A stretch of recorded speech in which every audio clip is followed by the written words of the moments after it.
Good afternoon, everyone. So, today, this afternoon, we are the next presenters to discussion of the designing of the curriculum. So, we have 4 topics, we have 4 lessons for this chapter. And we'll start with the introduction of the members. Hindi kami kompleto pa to start. I'm Teresa Andalikita, right? And we are the first presenters for our group. Starting with the topic. Papansin si Ryan ba? So first we'll have our classrooms muna. So classroom number 1, wala yung gadget na makita sa tape sa inyo desk. Yes. All your gadgets should be in your pocket.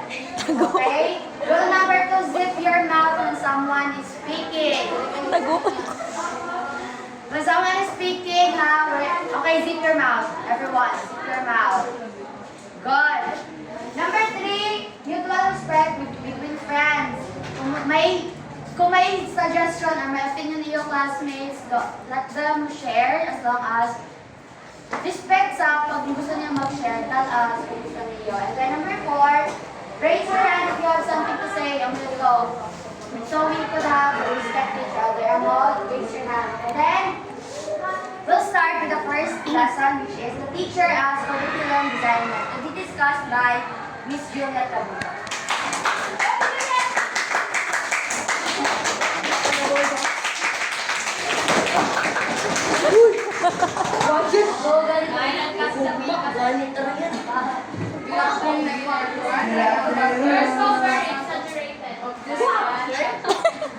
The teacher as a curriculum designer. Curriculum is a planned sequence of learning experience should be at least at heart and mind of every teacher. Every teacher as a curriculum should be involved in designing a curriculum. So as teachers, the role of a teacher as a curricularist is that you as a teacher, you will be part of the intellectual journey of your learners, where you will be providing your learners the necessary experiences that they will be enabled what they intended to learn. As what Ms. Bangyo said in her report, the curriculum is a heart of schooling. Tama? Yes. Tama. Second is curriculum designer. So this task was not given so much attention in the past. Designing a curriculum is a very challenging task. It is here where the style and creativity of a teacher comes in. So a curriculum designer was not given so much attention before. So a teacher designs a lesson or utilize a curriculum that has been made or that was previously printed. So the designing a curriculum is indeed a difficult task, which requires the knowledge, creativity and skills of a teacher. Designing a curriculum is why designing curriculum is important. It's because it's the basis of what students will learn and how they will learn, and an ideal one ensures that students get the holistic and purposeful education. So in designing a curriculum, there are some factors that we need to be considered as a teacher. First, as a teacher, you must first establish learning objects that it should be the outcomes of their students. This goals need to be smart. What smart again? Measurable, attainable, directed, and bounded. Okay. So in this chapter, chapter 2, you will be provided the necessary concept and activities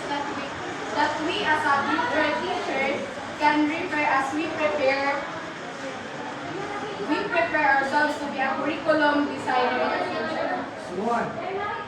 That's all of my part. Okay, now that we've learned the teacher as a curriculum designer, now let's proceed with the next topic, which is the fundamentals. What do you mean by fundamentals? The basic of Curriculum designing. These are the important parts, principles of curriculum designing. So we have 10 axioms or principles of curriculum designing by Peter Olivia. So, sa 10 na book na iyagihatag, these axioms are the guidelines reference on making curriculum. So first, curriculum change is inevitable, necessary, and desirable. Why is it inevitable?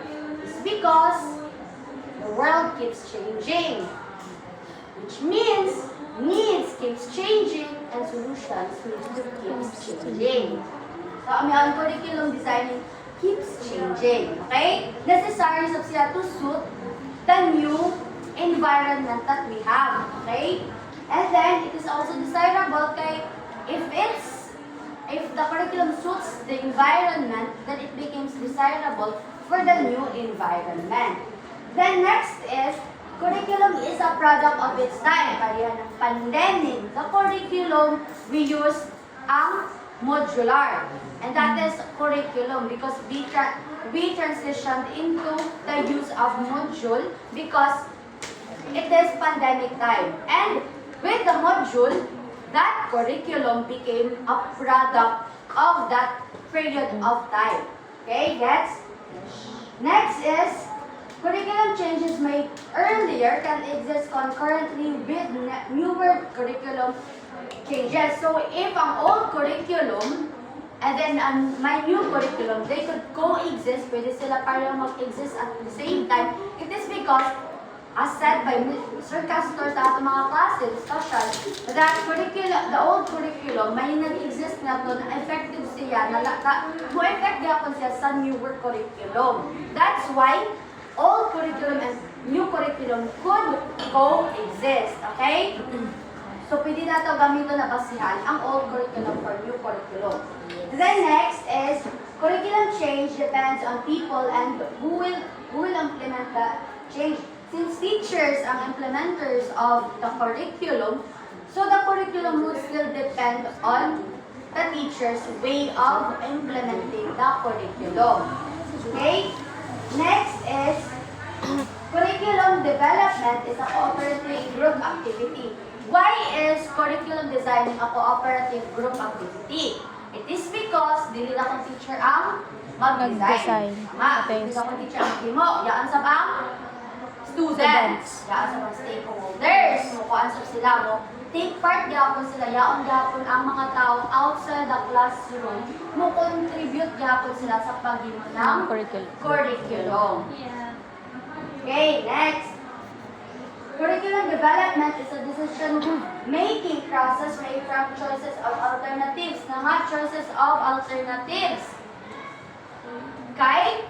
Based on, pareha to sa pandemic time, Modular. ka-alternative kita ng modular. Online. So, ga-decide kita na mag-modular is because Para padayon ng form. alternatives siya, instead na mag-face-to-face, hindi lang alternative kay bawal ang face-to-face at the time. Para Okay? continue ang kuan. Next is, number 7, curriculum is an ongoing process because as we have known, change is constant. That's why curriculum is an ongoing process kaya it could change anytime. Always change. Pero Always siya natin changing. i-change, kung natin siya i-re-evaluate for us to check kung effective pa ba siya or dili na. Yes, to cater For the needs of the students. Next is, curriculum development is more effective if it is a comprehensive process rather than a piecemeal. Dili siya effective kung piecemeal. Kaya kung piecemeal, basta-basta na siya. That's why it needs to be comprehensive process. That's why need Dapat may proper laman. discussion of the people involved in the making of the curriculum. Next is, curriculum curriculum development is more effective when it follows a systematic process. Amen. Connected siya sa number 8. Need siya ng comprehensive siya. That's why if comprehensive siya, hindi dato mo follow na systematic process in which mo appeal kita nga din ang discussion with all the students, may representative ng students, may teachers, may mga stakeholders.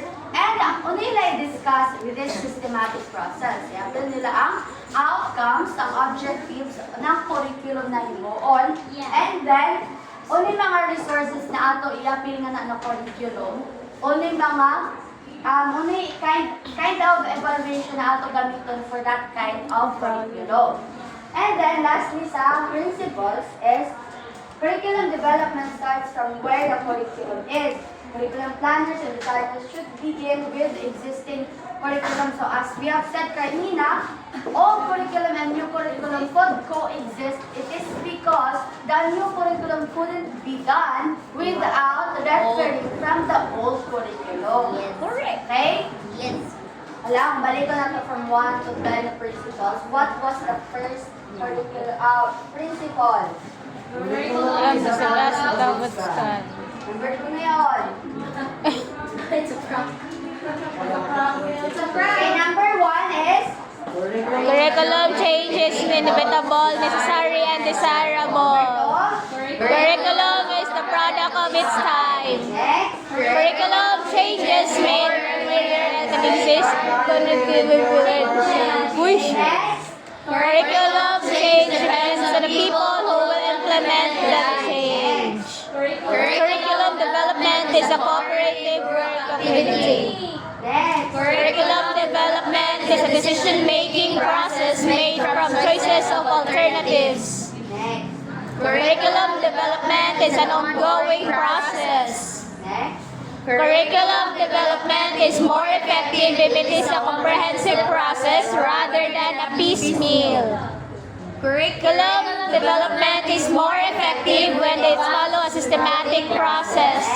And curriculum development starts from where the curriculum is. Okay, who proposed this principles, Gane? Ang sikoan. Si With Peter Olivia. Olivia. Oh, Peter Siya Olivia. yung mag-propose na actions. Fundamental Okay, next, actions. we'll proceed to the next part, which is the major components of curricula. Curricula is a con na plural siya ng Curriculum. Okay, so we have 4.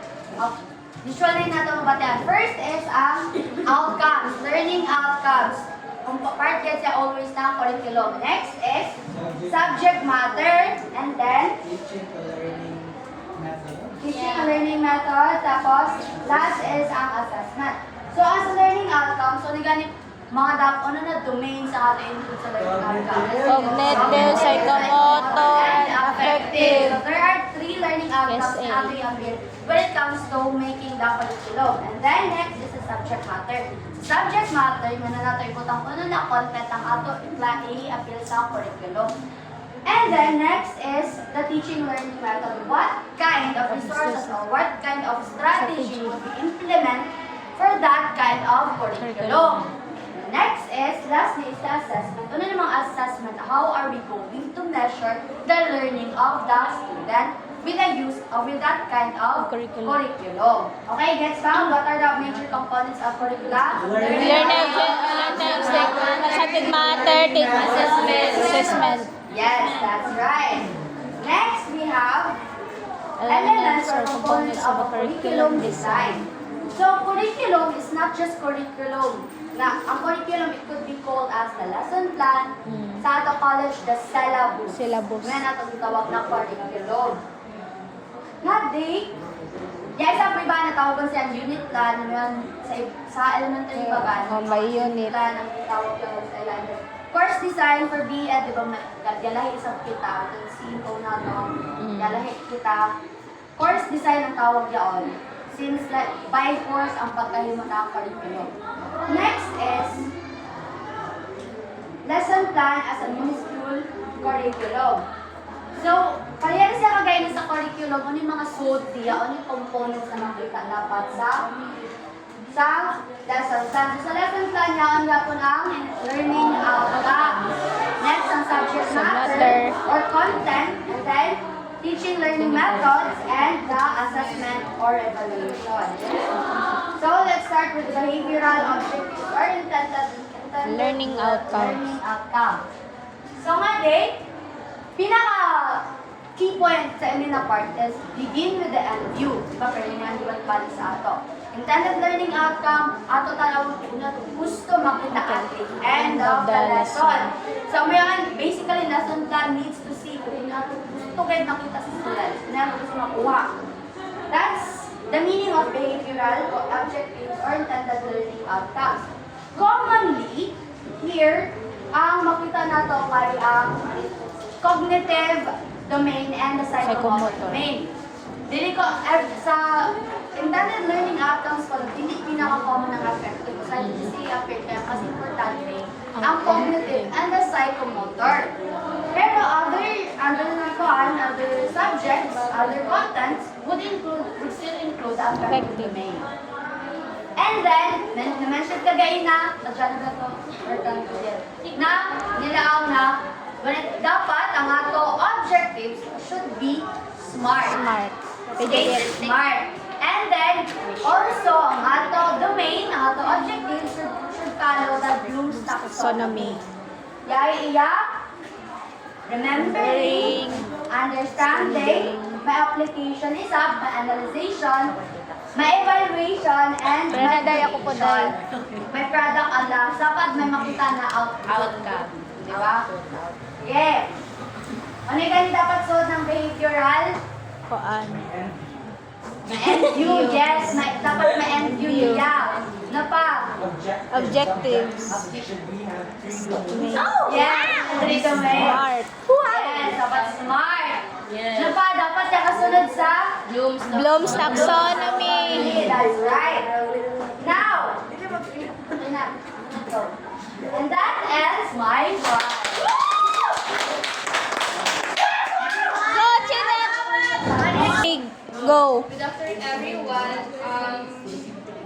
Content subject matters is refer to the topic or subject matter that will be covered in the class. And then, subject matter should be appropriate. And kung basic ang content, nga kanang basic or kanang bitaw, balik-balik pa siya, is ang mga student bitaw, is kanang wala sila ma-motivate, nakabantay ka mo na nga. Ako, na-experience na ako na naminag na sa content kay mo, hangtod lang kita mo. Eventually. Yes, ma'am. Kung yung hangtod lang kita mo. Kaya mga bata guys, kaya naka-experience dito na experience ko na ay sayo nila sana, balik-balik na sana akuan. Kanang dito doon ni ma'am, like, dili na sila dili sila ma-challenge. Like, for example, si Ryan, wala makabatik kita sa iyahan na kanang, ay, wala siyang challenge aning mga activities. Kaya gusto sagot niya, isa na ma-challenge niya. Nakipantay ka mo, di ba, magsigis yung gigon na, easier ka ayun niya na. So, yes, and subject matter should be follow the basics. So, for you, Ryan, what is up-to-date?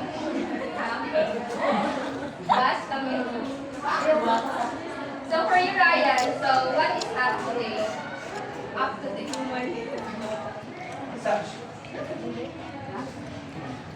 Subject matter should be up to date, and if possible, should reflect current knowledge and concepts. Okay.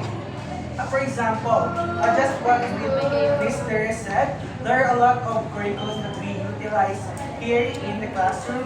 Pwede siya books, pwede siya, we will go to the example of most essential learning competency. Are you familiar with it? Of course, as of now, we are following the most essential learning competency as what they're going to teach. There are a lot of competencies there, and of course, di ba, ato siya i-unpack objectives, which is the learner should be, at the end of the lesson, the learner should be able to blah, blah, blah, blah, blah, blah, blah, blah, blah. And of course, there is a 3 domains. ESA. Tapos, it is stated that subject matter should be up to date, di ba? There is an indicated competencies, and we will go to that its content. And how we can how we can create that specific topic to the recent issue or up to this present on how we integrate to its contextualization. Amo na yun, like while we are teaching learners, for example, the noun, dili kita maghatag ng examples that is unrelatable to them. Dapat, from the word its context, kanang makaila ang mga bata. Like for example, we are magpakita kita ng mga concrete objects na kanang mostly ina makita. Like for example, this mango, ano siya, noun. That's eyeglasses. So, ato siya relatable sa ilang nahibawan, and it has, yes, experiences as well, na dili kita mo Pumunta sa go ila. beyond sa kanil. Ang magbuanatad ka ng some examples are kanang Mount, ano sa Japan, di ka? Mount Fuji. Na about yung mga bata na kami nag grade 1. So, ang ato din, ihatag yung mga Common da. examples is kanang mga common and of course relatable sa inyo. Para sa manggan aslum. So sa references is kana bitaw we acknowledge the author and the publication, and for example sa tong research bitaw nato kaya ano man po dili magud na atua, so dapat ibutang kayo nato ilahas pangalan Para di ba plagiarize? dili nato ikuan kuhaon nga dili I-own. nato sila kalimtan kay ilahas ang binuhat I-credit. dili ato ang kinuhanan. Rah. So these are the activities where the learner derives experiences. It is always good to keep in mind the teaching strategies that students will experience and make them learn. So ang strategies bitaw is very important. Kaya ang mga bata bitaw is diha sila maka-learn through strategies. Dili lang bitaw ka sa teacher mo, sige na kang talk, because sabi ng English bitaw, kaya dili dito sila dahil nakasabot.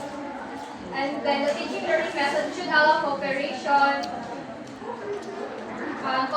cooperation, for example, cooperative learning. Kaya cooperative learning is all about kanang sa groupings bitaw, like sa groupings and sa mga projects na inyong buhaton. And also sa independent learning is kanang mga bata nga buhatag na ka ng mga assessment like quizzes, summative exam. And then sa competitive activities, kaya kanang bitaw makikupet ka simuhang mga classmates kanang in the nice way bitaw, like kuan for example kung nakikumpit ka sila mga kasi tapos ka na dili mo siya gusto tabangan kay gusto ka nga ikaw ra permina sa ta, like kana for example kanang mga tala lang galing sila Dili matubogon. discount ka balo na galing ka sa answer imo sila katagan sa mali kay gusto ka Ikaw, Dem. gusto ka malabuan Malabuan. Kinsa Maxen si Maxen suppose Maxen Wala name drum. Liso na rin igunitan. So, some behaviors teaching learning methods, direct instruction, para process, shine, model, clean, horse, clean, and handling 2018. State learning objectives. So, kanin sa objectives is mag-set ka ng goal kung sa imuhang itudlo sa imuhang mga bata. And then, nakuha mo ng objectives sa MEL. And then, review. Ang sa review is kanamitan kung sa inyo discuss kung last day is inyo hanap kong ibalik kung sa mga topic. I-review ninyo balik Review. mga subject na inyo hanap i-discuss. Present yung materials, kanisiya is about ka ng mga pictures, laptop, instructional materials. Explain. So sa explain is ka na muhatag ka ng mga clear instructions ng mga student. And practice, Sir, ka magpa-quiz or magpa-summative yung mga student, make sure is dapat sila, makabalo sila tanan. Dili bitaw ka mo diri sa open class mag-quiz kita. So dapat makatag ka practice sa. Tapos imuha din sila observan, okay, Naka-gets na. nakasabot Sabot sila. na. Diha na ka mag-gawa ng quiz pag nakumana sila sa practice. And then ang practice ka dili sa CR reported.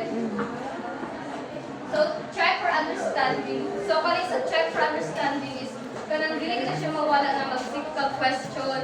Tapos pagka kung ano yung mga bata nga, ubay man ka kanang nakakang may mga questions pa mga bata or kita kay may ang tanga. Wala na, pero natay gusto ko yung ipag-clarify. Pero kaso na lang kita structure of this. So, to provide feedback. Sa provide feedback naman, kung magpa-exig ka or something, magpa-sentence ka, is dapat, pares ka sa Ma'am Rose niyang hinuhat is nasa correction para makalerg kita. May note. Kung sa atong mali bitaw. Pero dapat positive. May positive sa Pero daw yung kita ng negative.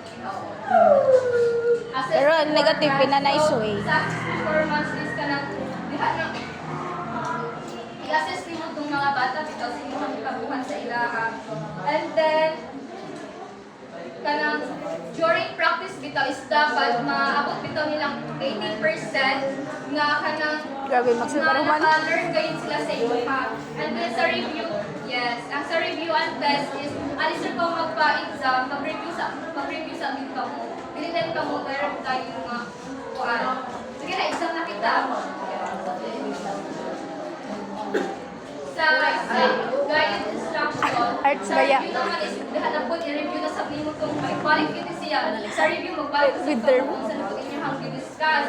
Sa anti-secretary set is magkuha na po ka na sa groupings pa sila, magbuhatag mga strategies nga ka ng mga activities na kanagita maka-learn mo daw sila. Sa objective, mag-set na pagkag-goals kung sa ilaha. Need. Kung sa iwahang itudlan sa sila. Sa input, it's all about lecture and handout. Sa modeling naman, it's all about instructional materials. Sa check for understanding, mag-question na po ka sa ilaha.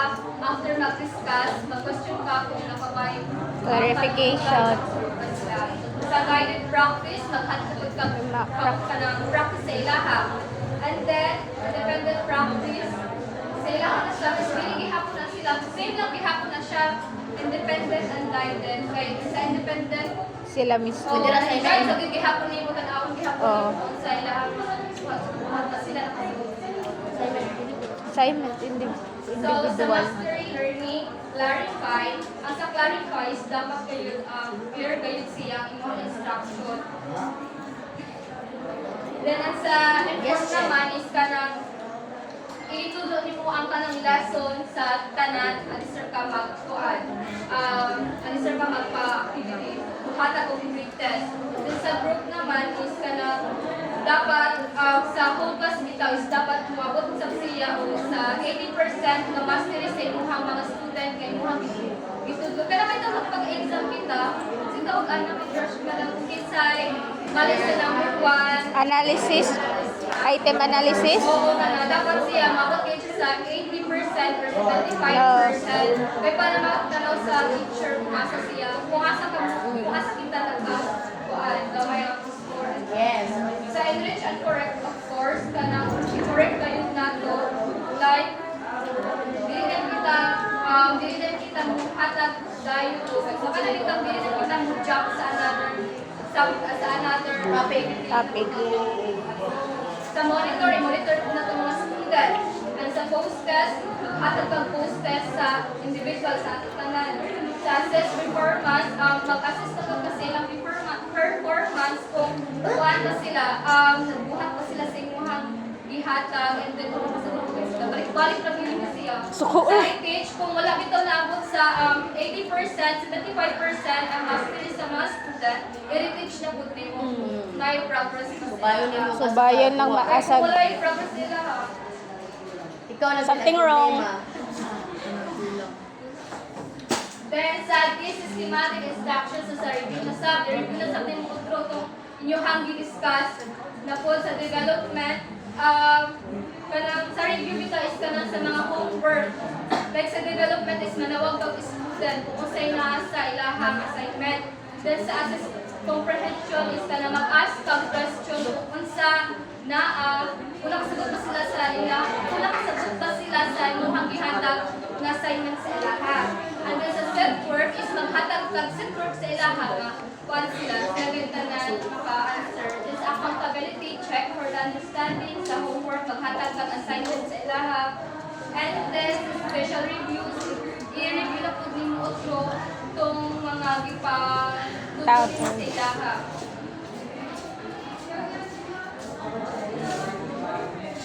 Teaching and learning environment. The choice of the teaching learning methods equally important is the teaching learning environment. Brian Castaldi, 1987, said use 4 criteria design progression of learning environment inside the corporate school. First is adequacy. This refers to the actual learning space or classroom. Ang sa adequacy gayon kay dapat ang mga bata dito is comfortable sila. Dili dito ay ang room is grabe daghanin kayo mga kuan mga gamit bitaw. Like comfortable sila, maka-learn sila, and of course we are 21st century na gud kita dapat sa nasa technology nga to ang gamit. Like dili lang kita permi about sa instructional materials.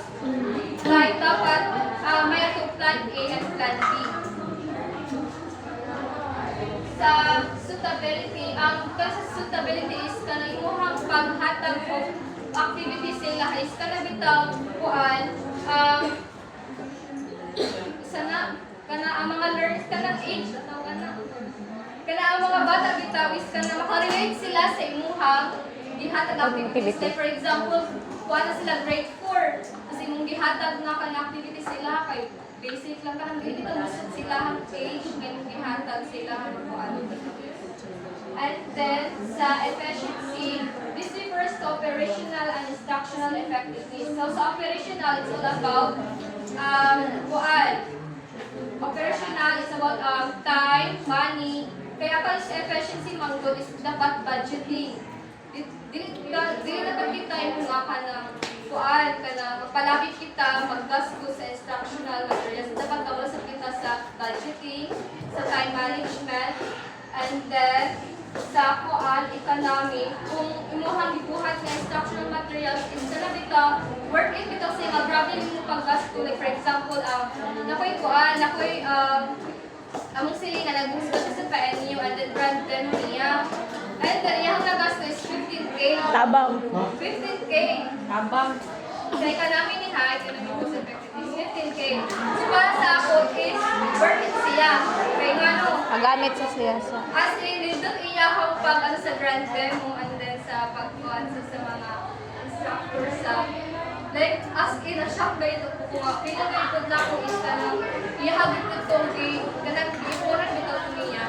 Kay grand demo kayo, di ba? Grado ko ba yan yung hangpasihan, grado sa ba yan hangpasihan na. Then, once sa bigkot siya, senior ko siya, dito mag-apply ko siya ng GIG.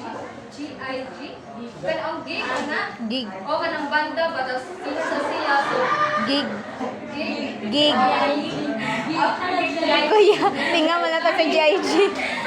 Gig naman di at. So, pero may iya ka allowance din siya, siya. So, para sa ako is, Kaya ko sa JG. 15K siya, Alam ko, grupo. kay worth it kayo siya. Oo, iya ka kayo ipagpuntaan. Then, dito kin siya, as in, ang Ay, gilak mo eh. mga puwan. Ang cute ah. So, assessment evaluation, learning of course effectively when students receive feedback. When they receive information what they have and have not already learned, the process by which this information is learned. So yes, pag may feedback ka itong ihatag sa itong student, di ka makalarn kita para sa kay Ma'am Roll. Di ba, Ryan? Tama. Ang-ang.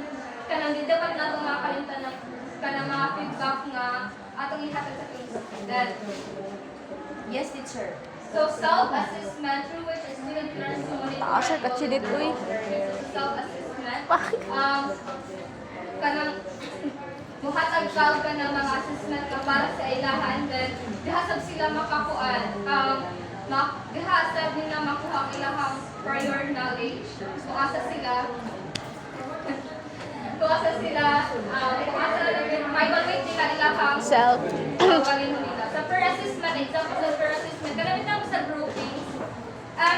Di ba kakalas ka mga IFP, di ba mag-groupings kita, tapos mo na sa IFP. Kung sa inyo hang maingon sa group 1, group 2, kung sa ilahang mga Comments. mga comments, Feedback. dapat mudawat kita ng negative and positive Positive na feedback. feedback.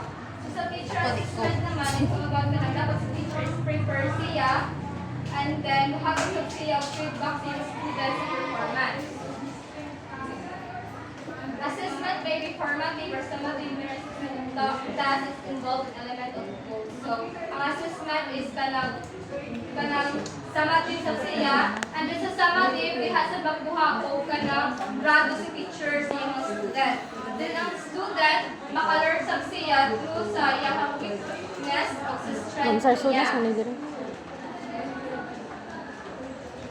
While the example refers only to defining a lesson plan, which is a mini curriculum, similar components will also be used in making a syllabus for teaching in higher education courses or other curricular projects. So first, the major components of a course design or syllabus is intended outcomes or objectives ka na inyong makuha ang objectives sa MELD, and then ka na mag-set ka ng goal mo sa inyong i-tutos sa inyong student sa Yes, ma'am. sa content subject matter is ka na mga references. Sa method strategies is ka na mga pictures. Sa example, mabuta kita ng resources like o sa lesson plan. Yes. Sa YouTube, sa link. Pero pwede ka sa mga important sa mga oo, sa needed resources as well. Oo. And after sa strategies ka evaluation, makatagdag assessment sa ilahap. Like for example, mga multiple choice,